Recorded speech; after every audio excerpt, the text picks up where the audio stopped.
Hello everyone. আজকে আমরা যেটা দেখব সেটা হচ্ছে যে কর্মধারয় সমাসের কত রকম ছোট ছোট ভাগ হতে পারে।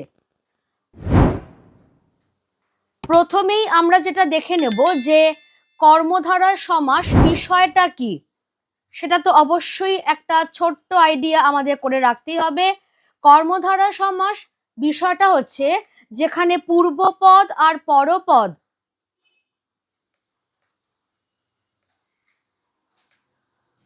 বিশেষ্য বা বিশেষণ, তার মানে সবগুলো হতে পারে। ধরো পূর্বপদ পরপদ বিশেষ্য বিশেষণ হলো, বিশেষণ বিশেষ্য হলো, বিশেষ্য বিশেষ্য হলো বা বিশেষণ বিশেষণ হলো, এরকমটা হতে পারে।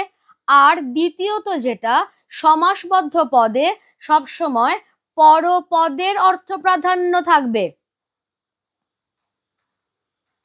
তাহলে সমাসবদ্ধ পদ, সেখানে কার অর্থ প্রাধান্য থাকবে? পরপদের অর্থ প্রাধান্য থাকবে। এই হচ্ছে কর্মধারয় সমাসের যে বেসিক কনসেপ্ট। এবারে তাহলে আমরা দেখব যে কর্মধারয় সমাসকে জেনারেলি কটা ভাগে ভাগ করা যায় এবং কি কি। কর্মধারয় সমাসকে জেনারেলি আমরা 5টা ভাগে ভাগ করতে পারি। কি কি? যেমন ধরো সাধারণ কর্মধারয়,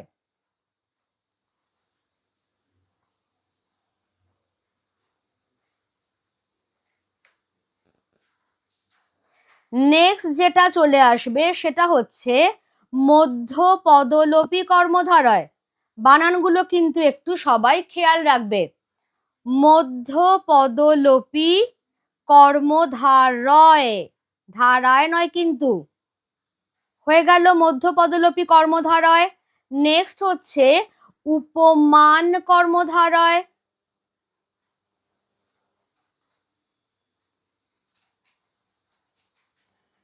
তারপরে আসবে উপমিত কর্মধারয়,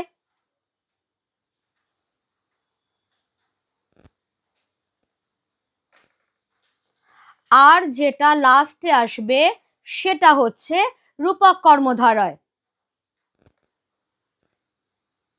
এই লাস্টের তিনটেকে আমরা একসঙ্গে বুঝবো, পরপর ব্যাক টু ব্যাক বুঝবো, যে উপমান কর্মধারয়, উপমিত কর্মধারয় আর রূপক কর্মধারয়, এই তিনটে বিষয়টা কি।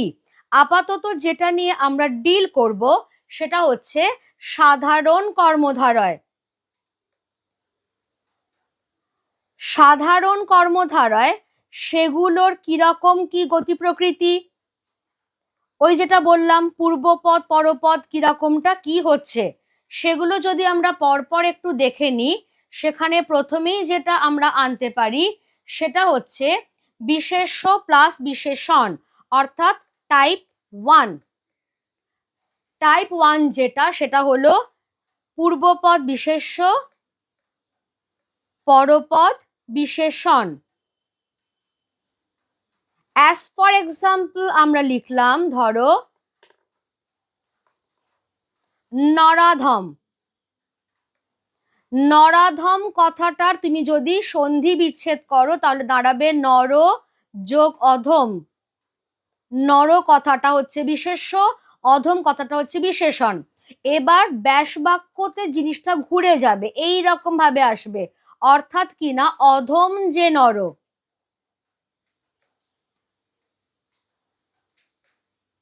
মানুষের মধ্যে যে অধম তাকেই বলা হচ্ছে নরাধম। হয়ে গেল। এবারে আসবে দ্বিতীয় টাইপটা, খ। খতে কি আসছে? খতে আসছে ঠিক এটার উল্টোটা, বিশেষণ বিশেষ্য।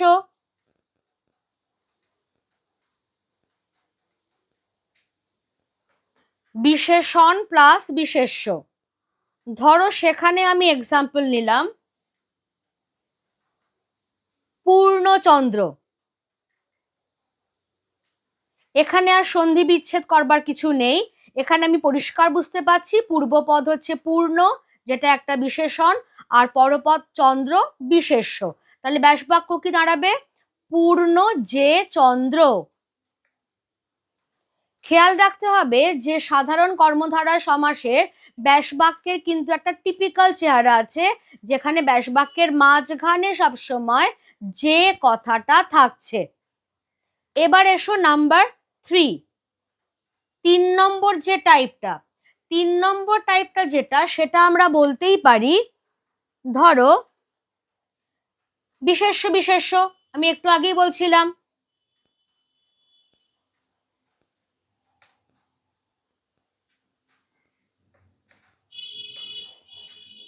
বিশেষ্য বিশেষ্য কিরকম? ধরো আমি এক্সাম্পল নিলাম, মাস্টার মশাই।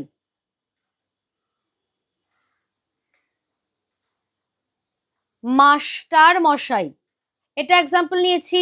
তাহলে পূর্বপদ মাস্টার, বিশেষ্য, পরপদ মশাই, সেটাও আরেকটা বিশেষ্য। এবার ব্যাসবাক্যটা কিরকম হবে?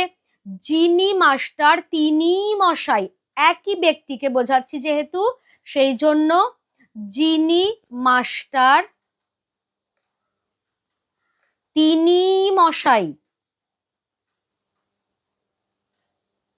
আরো এক্সাম্পল এরকম সিমিলার হতে পারে। ধরো আমি তোমাদের জন্য দিলাম দাদা ঠাকুর।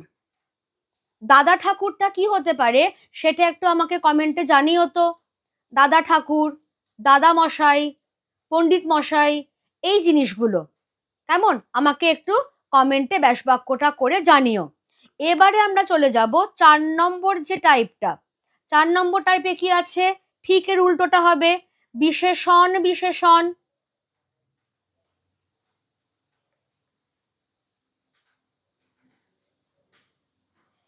বিশেষণ বিশেষণে ধরো আমি এক্সাম্পল নিলাম, নীললোহিত।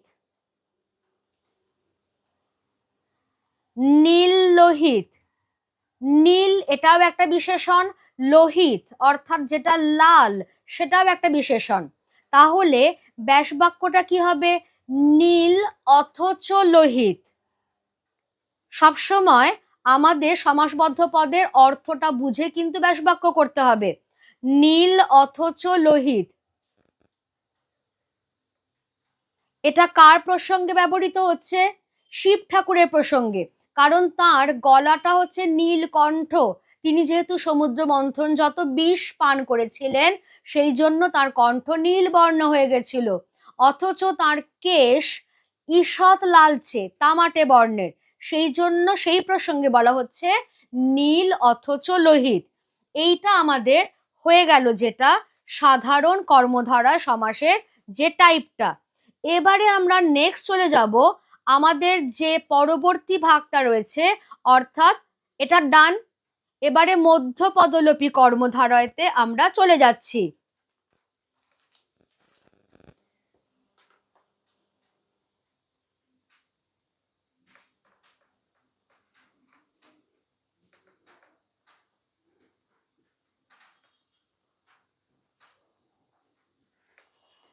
মধ্য পদলোপী কর্মধারয় সমাস,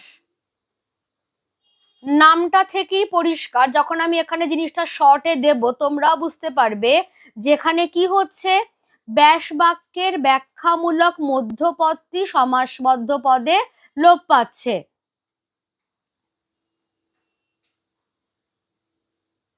ব্যাসবাক্যের ব্যাখ্যামূলক যে মধ্যপদ সেটাই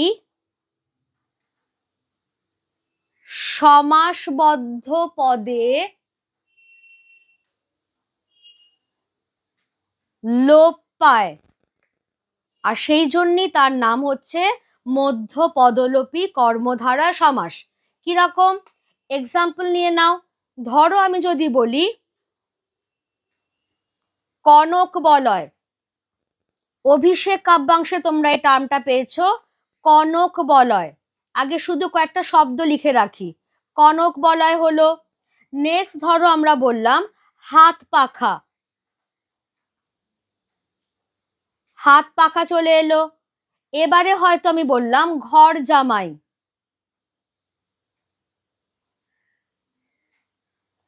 পলান্ন, এইরকম। এবার অর্থ বুঝে আমাদের কিন্তু ব্যাসবাক্যগুলো করতে হবে। কনক বলয় মানে হচ্ছে, কনক মানে সোনা, বলয় মানে বালা, তাহলে সোনা দিয়ে তৈরি বালা, এত কথা তো লিখতে পারবো না, সেই জন্য কনক নির্মিত বলয়। এই যে দেখো, যার ওপরে মেন তোমার ব্যাসবাক্যের অর্থটা দাঁড়িয়ে আছে নির্মিত, এটা ব্যাসবাক্যের ঠিক মধ্যপদ, অথচ এটাই সমাসবদ্ধ পদে লোপ পেয়ে গেছে, তাই একে বলা হচ্ছে মধ্যপদলোপী কর্মধারয়। হাত পাখা কি? হাতে নাড়া পাখা,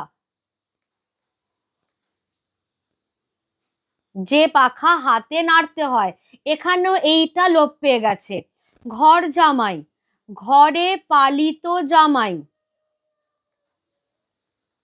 অর্থাৎ শ্বশুরের ঘরে যে জামাই পালিত হয়, তাহলে এই পালিত কথাটা এখানে লোপ পেয়ে গেছে।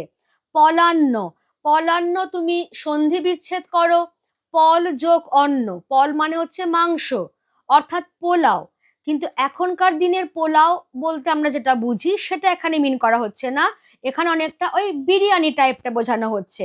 তাহলে আমার ব্যাস বাক্য কি হবে? পল, ব্র্যাকেটে তুমি অর্থ দিয়ে দিতেই পারো, কেউ বারণ করছে না।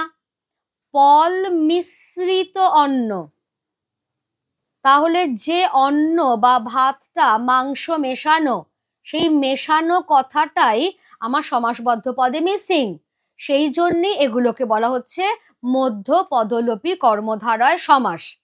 হয়ে গেল। এবারে যেটা আমি বলেছিলাম যে উপমান কর্মধারয়, উপমিত কর্মধারয় আর রূপক কর্মধারয়, এই তিনটেকে আমরা একসঙ্গে বুঝবো। এই তিনটেকে একসঙ্গে বলা হয় উপমা বাচক কর্মধারয়। কেমন? আমি একটু টার্মটা এখানে করে দিই, সেটা হচ্ছে উপমা বাচক কর্মধারয়, যার মধ্যে কি কি পড়ছে?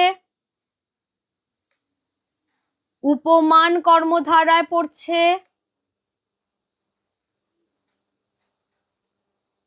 উপমিত কর্মধারায় পড়ছে, আর পড়ছে রূপক কর্মধারয়।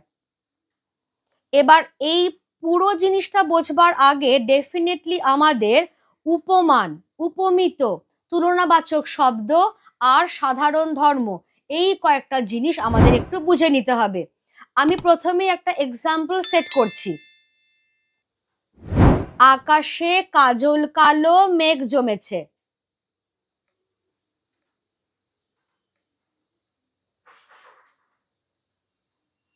বর্ষার দিনে আকাশে এমন মেঘ জমেছে, কাজল কালো মেঘ।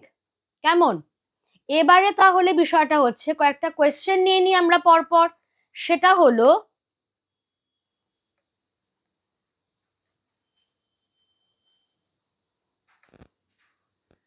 কাকে তুলনা করা হচ্ছে?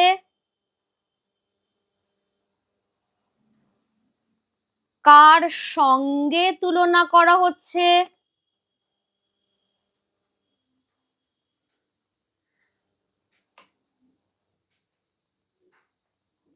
দুয়েরই সাধারণ বৈশিষ্ট্য, কমন ফ্যাক্টর যেটা,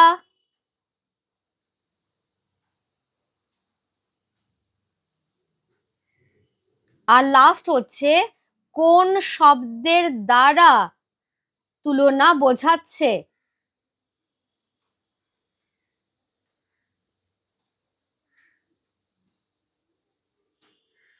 এবার পরপর আমরা উত্তরে যাব। সেটা হচ্ছে, এই যে আকাশে কাজল কালো মেঘ জমেছে, তাহলে কাকে তুলনা করা হচ্ছে? মেঘটাকে। যাকে তুলনা করা হবে তাকে বলা হবে উপমিত বা উপমেয়। ইউজুয়ালি এই টার্মটাই বেশি চলে। এবার কার সঙ্গে তুলনা করা হচ্ছে? মেঘটাকে কার সঙ্গে তুলনা করছি? কাজলের সঙ্গে। তাহলে যার সঙ্গে তুলনা করছি তাকে বলা হবে উপমান। এবার তাহলে এই যে মেঘ আর কাজল, দুটোর মধ্যেই কমন ফ্যাক্টর কি? না, দুটোই কালো। তাহলে এই যে কমন ফ্যাক্টর কালো, এটারই গ্রামাটিক্যাল টার্ম হচ্ছে সাধারণ ধর্ম।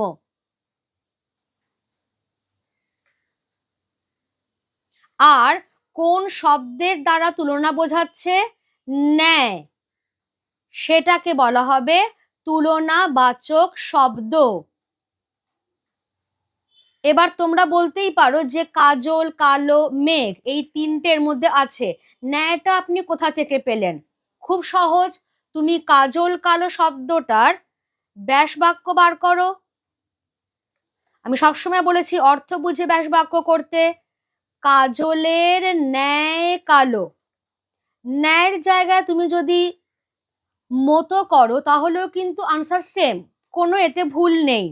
কাজলের ন্যায় কালো, কাজলের মতো কালো, এই যে ন্যায় বা মতো কথাটা দিয়ে আমরা যে তুলনাটা বোঝাচ্ছি, সেই জন্যেই ন্যায়টাকে বলা হচ্ছে তুলনাবাচক শব্দ। ডান। এবারে তাহলে আমরা চলে যাব আমাদের পরপর যেগুলো আসছে, অর্থাৎ কিনা উপমান কর্মধারয় সমাস। উপমান কর্মধারয় সমাসে যেটা হয় সেটা কি হয়, তাহলে আগে আমরা হেডিংটা করে নিই।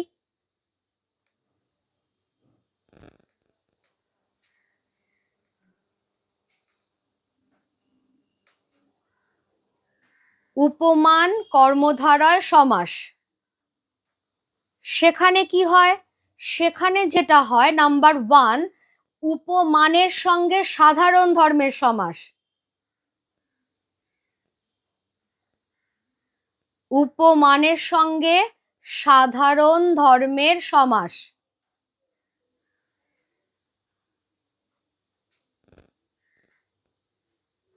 ফলে এটা বোঝা খুব সহজ যে এখানে তাহলে উপমিতর উল্লেখটাই থাকছে না।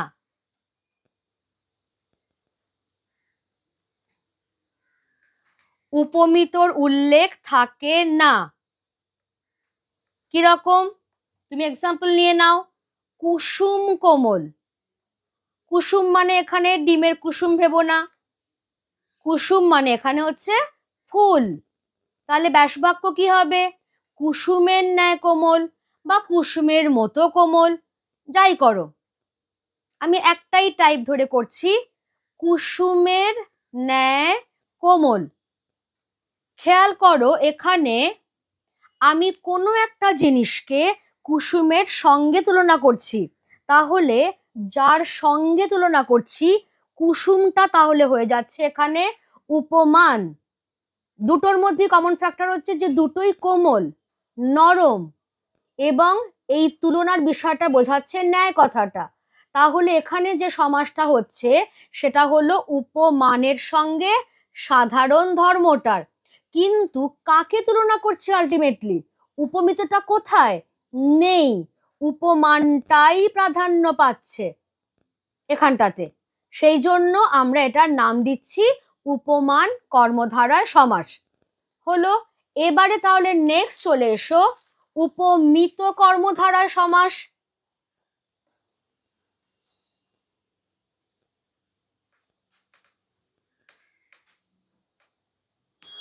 উপমিত কর্মধারয় সমাসে কি হয়?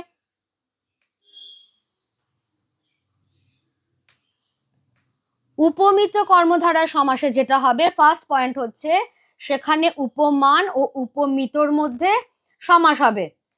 আমরা ঘুরিয়ে বলতে পারি যে উপমিত ও উপমানের সমাস। ভালো কথা।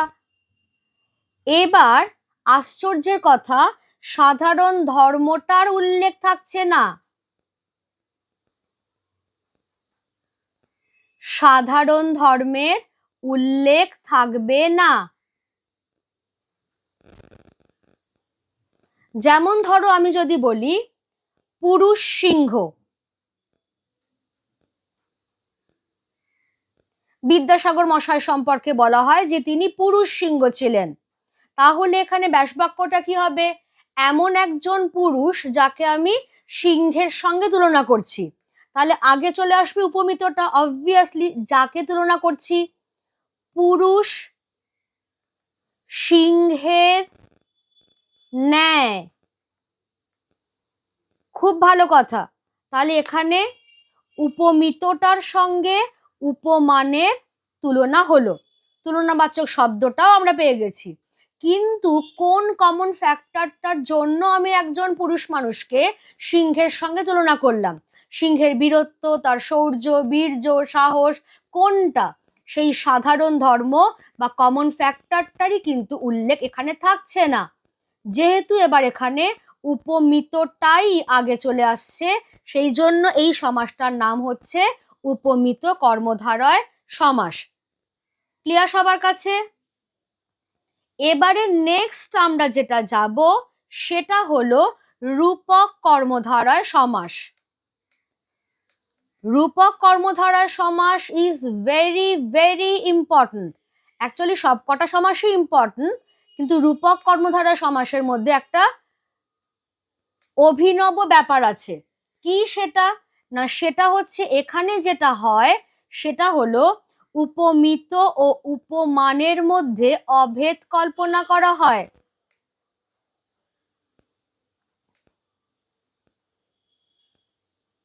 উপমিত ও উপমানের মধ্যে অভেদ কল্পনা করা হয়।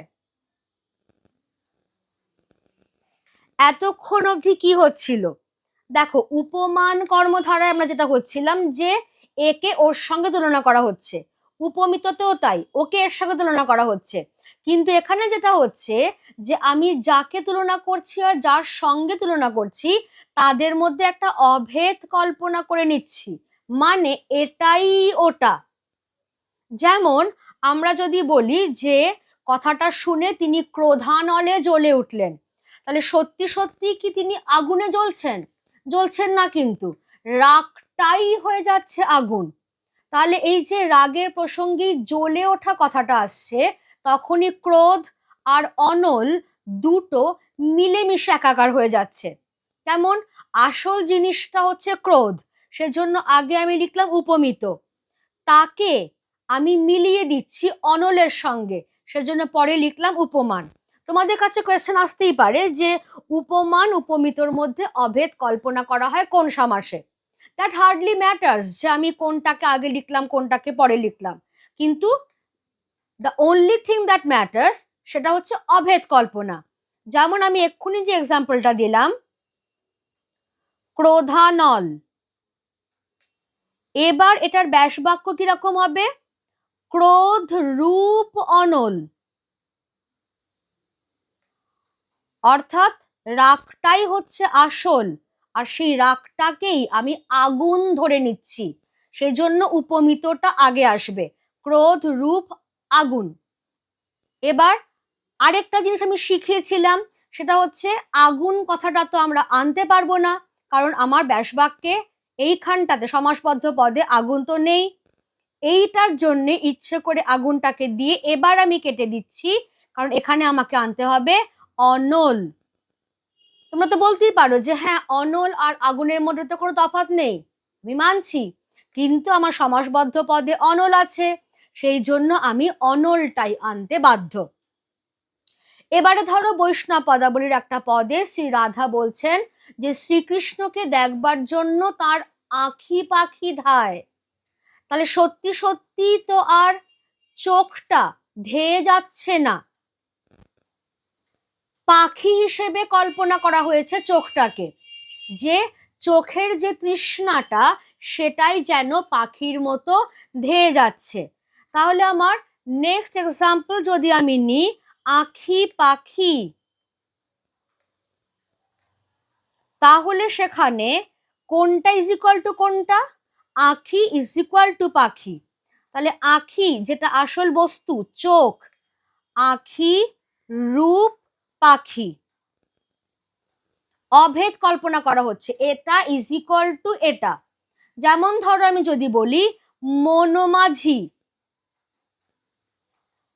তাহলে সত্যি সত্যি কিন্তু এখানে কোনো মাঝিকে আনা হচ্ছে না। যখন আমরা বাউল গানে বলছি যে মন মাঝি তোর বৈঠা নেড়ে, তাহলে সত্যি সত্যি কিন্তু আমি কোনো মাঝিকে বৈঠা নিতে বলছি না, আমার মনটাই হয়ে যাচ্ছে মাঝি। তাহলে মন রূপ মাঝি। এই যে যেখানে এটা রূপ ওটা, মানে এটা ইজ ইকুয়াল টু ওটা, তার মানে অভেদ কল্পনা, এবং তার মানে সেটা হয়ে যাচ্ছে রূপক কর্মধারয় সমাস। এই তাহলে হয়ে গেল আমাদের টোটাল কর্মধারয় সমাসের যা কথাবার্তা। কেমন? ভিডিওটা কেমন লাগলো সেটা আমাকে একটু জানিও। আর যদি কোনো কোয়েশ্চেন নিয়ে কোনো সমাসবদ্ধ পদ সেটা হয়তো ব্যাসবাক্য করতে পারছো না বা বুঝতে পারছো না কি হবে, ডেফিনেটলি কমেন্ট বক্স ওপেন রয়েছে, তোমাদের কমেন্টের অপেক্ষাতে আমিও রয়েছি। কেমন? আজকে ক্লাস তাহলে এখানে রাখি। Thank you everybody.